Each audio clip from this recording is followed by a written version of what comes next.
విశాఖ స్థానిక సంస్థల ఎమ్మెల్సీ ఉప ఎన్నికకు నేటితో నామినేషన్ల గడువు ముగుస్తోంది. టీడీపీ వ్యూహంపై అయితే ఉత్కంఠ ఇంకా కొనసాగుతోంది.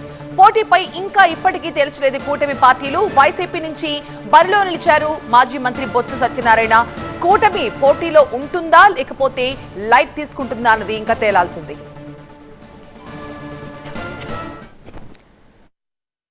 విశాఖ స్థానిక సంస్థల ఎన్నికలు సార్వత్రిక ఎన్నికల్ని తలపిస్తున్నాయి. పూర్తి స్థాయి బలమున్న గ్రేటర్ విశాఖ స్థాయి సంఘం ఎన్నికల ఫలితాల తర్వాత ఎక్కడో అనుమానం దడుతోంది వైసీపీకి. అందుకే ముందస్తుగా ఎంపీటీసీలు జెడ్పీటీసీలను ఇప్పటికే బెంగళూరు ఇతర ప్రాంతాలకు తరలించారు. క్యాంపు రాజకీయాల్ని బొత్స ఒప్పుకున్నారు. దుష్టులకు దూరంగా ఉండాలన్న ఉద్దేశంతోనే సభ్యులను క్యాంపులకు పంపించామని చెప్పారు. విశాఖ స్థానిక సంస్థల ఎన్నికల్లో ఎంపీడీసీలు జెడ్పీటీసీలు మున్సిపల్ కౌన్సిలర్లు కార్పొరేటర్లు కలిపి మొత్తం 838 ఓట్లున్నాయి. వాటిలో 636 మంది ఎంపీటీసీలు, 36 మంది జెడ్పీటీసీలు, 97 మంది కార్పొరేటర్లు, 53 మంది కౌన్సిలర్లు, మరో 16 మంది ఎక్స్ అఫిషియో సభ్యులుగా ఉన్నారు.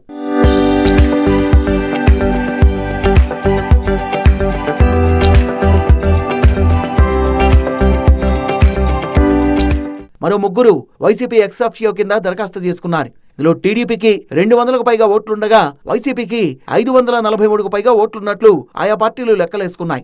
ఇవాల్టితో నామినేషన్ గడువు ముగుస్తుండటంతో ఒకరోజు ముందుగానే సోమవారం నామినేషన్ దాఖలు చేశారు మాజీ మంత్రి బొత్స.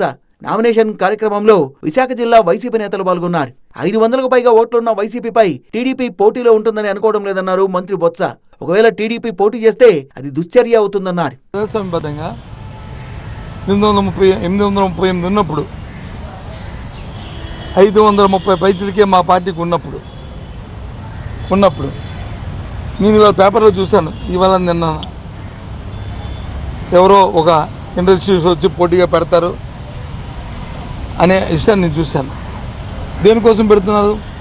తెలుగుదేశం పార్టీ అంత అమాయకత్వంగా ఈ పోటీలో నిలబడద్దని నేనైతే ఊహించట్లేదు, నేను అనుకోవట్లేదు.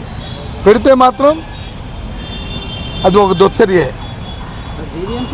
పెడితే మాత్రం ఒక దుశ్చర్యే. అంటే రాజకీయాలు వ్యాపార రీత్యా చూస్తున్నట్టు పరిస్థితి. మరోవైపు నామినేషన్ గడువు నేటితో ముగుస్తుండటంతో టీడీపీ అభ్యర్థిపై ఉత్కంఠ నెలకొంది. కాపు సామాజిక వర్గానికి చెందిన నేత బైరా దిలీప్ పేరు దాదాపుగా ఖరారైందనే టాక్ వినిపిస్తోంది. దీనిపై పార్టీ నేతల అభిప్రాయాలతో హైకమాండ్ కి ఇప్పటికే రిపోర్ట్ పంపించారు. బైరా దిలీప్ విషయానికి వస్తే ఆయన చిరంజీవి ఫ్యామిలీతో మంచి రిలేషన్ ఉండడం, అందులోనూ ఆర్థికంగా స్థితిమంతుడు కావడం కలిసొచ్చే అంశంగా కనిపిస్తోంది. అన్నిటికంటే ముఖ్యంగా దిలీప్ కి గంటా శ్రీనివాస్ అండదండలున్నాయనే ప్రచారం ఉంది. వీటితోడు ఉత్తరాంధ్ర వ్యాప్తంగా ఎంపీలు ఎమ్మెల్యేలంతా కూటమి నేతలే అని, పైగా ప్రభుత్వం కూడా చేతిలో ఉన్నందున క్యాంపులకు వెళ్లిన వాళ్ళు కూడా కూటమికే ఓటేస్తారని అంటున్నారు. ఫైనల్ గా ఉమ్మడి విశాఖ జిల్లా నుంచి వచ్చే రిపోర్టుల్ని బట్టి బరిలో నిలవాలా లేక లైట్ తీసుకోవాలా అనే దానిపై టీడీపీ అధిష్టానం మరి కాసేపట్లో నిర్ణయం తీసుకునుంది.